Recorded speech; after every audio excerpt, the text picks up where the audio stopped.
Today we're talking about Exodus 20, which is infamously known as the chapter where God gave Moses the 10 Commandments. So we're going to talk about that. I have not reviewed my notes in here that I wrote literally November of last year. So almost a year ago I wrote these notes. I'm going to read through them and then we're going to read the chapter. Well, actually it says to read verses 3 through 17. So let's read the first 17 verses and then I'll read my notes. 10 Commandments, Exodus 20. And God spoke all these words, saying, I am the Lord your God who brought you out of the land of Egypt, out of the house of slavery. First things first, what has God brought you out of that you need to be thanking him for? Because these people had literally just gotten rescued from slavery, seen miracles, the parting of the Red Sea, the fact that Pharaoh let them go, like all of this stuff, and they're already about to turn against God after seeing all of that. What area of life are you tempted to do the same? Verse 3. You shall have no other gods before me. You shall not make for yourself a carved image or any likeness of anything that is in heaven above, or that is in earth beneath, or that is in the water under the earth. You shall not bow down to them or serve them, for I, the Lord your God, am a jealous God, visiting the iniquity of the fathers on the children to the third and fourth generation of those who hate me, but showing steadfast love to thousands of those who love me and keep my commandments. I will just say, this is something that I'm just thinking of in the moment. God frequently throughout the Bible talks about those who love me, or those who love him, obviously, but him saying, those who love me keep my commandments. He says it here, he says it in other places. If you truly, this is something that I'm working through, if you truly love God like you say you do, you're going to keep his commandments. And in order to keep them, you have to know what they are. So let's keep going. Verse 7, you shall not take the name of the Lord your God in vain, for the Lord will not hold him guiltless who takes his name in vain. Period. Verse 8, remember the Sabbath day to keep it holy. When is the last time that you, and holy means set apart, when is the last time that you had a Sabbath day set apart for God? We have the tendency to just keep going with life day after day after day. And God calls for it to be holy. Verse 9, 6 days you shall labor and do all your work, but the seventh day is a Sabbath to the Lord your God. On it you shall not do any work, you or your son or your daughter, your male servant or your female servant. That means not having people do work for you, or your livestock, or the sojourner who is within your gates. For in 6 days the Lord made heaven and earth, the sea and all that is in them, and rested on the seventh day. Therefore the Lord blessed the Sabbath day and made it holy. And I know there's some mixed opinions on whether that's Saturday or Sunday. For me, the week starts on Sunday, so the seventh day would be Saturday. And I typically try to have Saturday be a little bit more chill. This is still something that I'm working through because my schedule's constantly changing, but Saturday usually is more chill, and I do prepare for church and things like that on Saturdays. Sometimes I travel to go serve at one of my church's locations, and it depends on the week, but there's something about setting that aside and not working yourself to death every single day of the week. For example, when I took the bar exam and I was studying for the bar exam, every Sunday I took off from studying. And not only did that keep me sane in studying for the bar exam, but it's such a powerful reset that you only realize when you're practicing having a Sabbath day. So I recommend you try it. Think about it. What day does it need to be for you? I don't even know. Is it sacrilegious to say Tuesday? I don't know.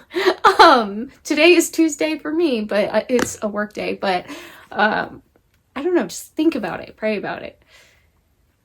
The Lord blessed the Sabbath day and made it holy. Verse 12. Honor your father and your mother, that your days may be long in the land that the Lord your God is giving you. What does it mean to honor them? Because if you're like me, you have one parent who is very involved always and does everything and is what a parent should be, and then you have another one who's not. And so it's like, what does it mean to honor even in that situation? For me, it's just not going off, not, sending text messages with the thoughts that I have, I don't know if that's really what this is talking about. Obviously, text messages didn't exist, but you know what I mean. Or at least I hope so. What does it mean to honor? You shall not murder, and the Bible says the Hebrew word also covers causing human death through carelessness or negligence. How often? Okay, let's just get real for a second. We talk about like speeding down the road or whatever and like laugh about it because you're going 80 or whatever. But I don't know anywhere in this country, maybe there is somewhere, but I don't know anywhere in this country where that is the speed limit. And so that to me is carelessness, and I have to like check myself when I end up going that fast just because I'm not paying attention. That's carelessness and negligence, and it could cause serious problems, not only for yourself or for other people, but for other people. Anyway, I don't know why I'm going off on these tangents, but this is important to actually think about and not just read through the commandments like a list, even though it's in list format. This is what God wants us to live by. Anyway, verse 14, you shall not commit adultery. 15, you shall not steal. 16, you shall not bear false witness against your neighbor. 17, you shall not covet your neighbor's house. You shall not covet your neighbor's wife, or his male servant, or his female servant, or his ox, or his donkey, or anything that is your neighbor's. 18, now when all the people saw the thunder, and the flashes of lightning, and the sound of the trumpet, and the mountain smoking, the people were afraid and trembled, and they stood far off. We'll get back to that. Let's see what these notes say. I'm very curious. And I don't want to show location stuff that I have on the back of this notebook, so I'm going to fold it over. Okay. God says he's proved himself even though he didn't have to. True. Now here's what I'm asking you to do. That's what he says. Oh, okay. So he's saying he proved himself even though he didn't have to. Now here's what he's asking you to do. And then I wrote, idolatry is anything we put above God. Idolatry of self was the first recorded sin, thinking that we know better than God, or that God didn't say what he said. Verses 5 and 6 emphasize who this is talking about. Verses 5 and 6 say, you shall not bow down to them or serve them, for I, the Lord your God, am a jealous God, visiting the iniquity of the fathers on the children. Oh, the children to the third and fourth generation of those who hate me. He's identifying. This is not just talking about anybody. This is talking about those who hate him. But showing steadfast love, that means it will always be there, no matter what, to the thousands of those who love me and keep my commandments. Okay, verse 7. Talking to or about God without recognizing who he is. That was taking God's name in vain. Talking to or about God without recognizing who he is. Verse 8, Sabbath day, through verse 11. Very serious if God takes this time himself when he created the world and he took a day of rest. If God does it, it's serious. And if God, I wouldn't, did he have to? I don't know, but he chose to. And how much do we need to if God showed us that example? Does that make sense? I don't know. It makes sense in my head. I don't know if I'm explaining that, but if God chooses to take a rest, how much more important is it for us to take a rest when we are not infallible and perfect and in a glorified body? And also not God. Anyway, verse 13 footnote, I read that to you, the carelessness or negligence part of thou shalt not murder. Verse 14, love his children and honor your commitments. Verse 14 says what? Oh, you shall not commit adultery. That's interesting. Love his children and honor your commitments.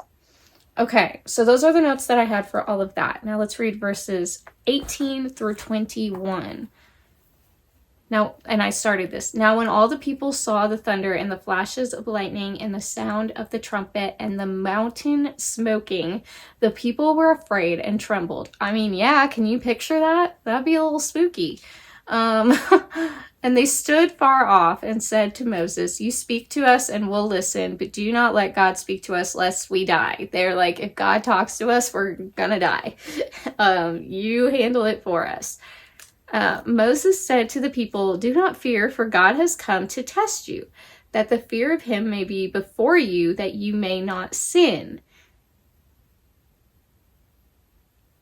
It's meant to be like a warning, or even, I wouldn't say like a motivator, but like meant to show the seriousness of God. I don't know. Do with that what you will. Think about it, pray about it, do with that what you will. Verse 21, the people stood far off while Moses drew near to the thick darkness where God was. So he said, don't be afraid, but they're still afraid. They're still standing far off. Okay. And then this says for verse 24, in every place where I cause my name to be remembered, I will come to you and bless you. So that's what God says. But I don't know where that came from. Let's read the verses and see where I got that from. Verse 22, laws about altars. And the Lord said to Moses, thus you shall say to the people of Israel, you have seen for yourselves that I have talked with you from heaven. You shall not make gods of silver to be with me, nor shall you make for yourselves gods of gold.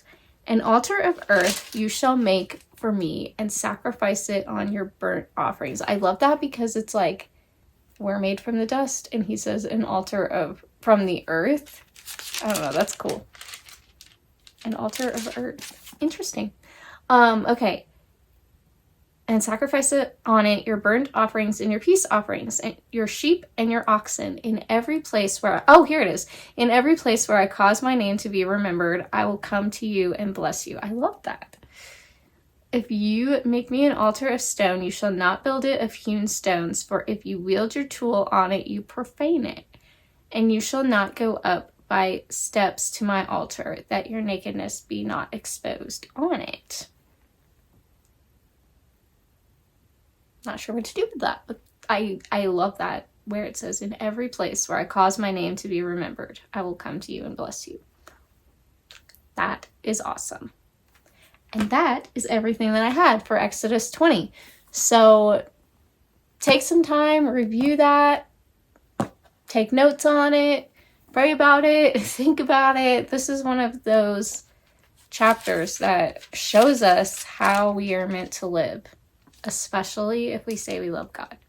So I encourage you to take some time to think about it.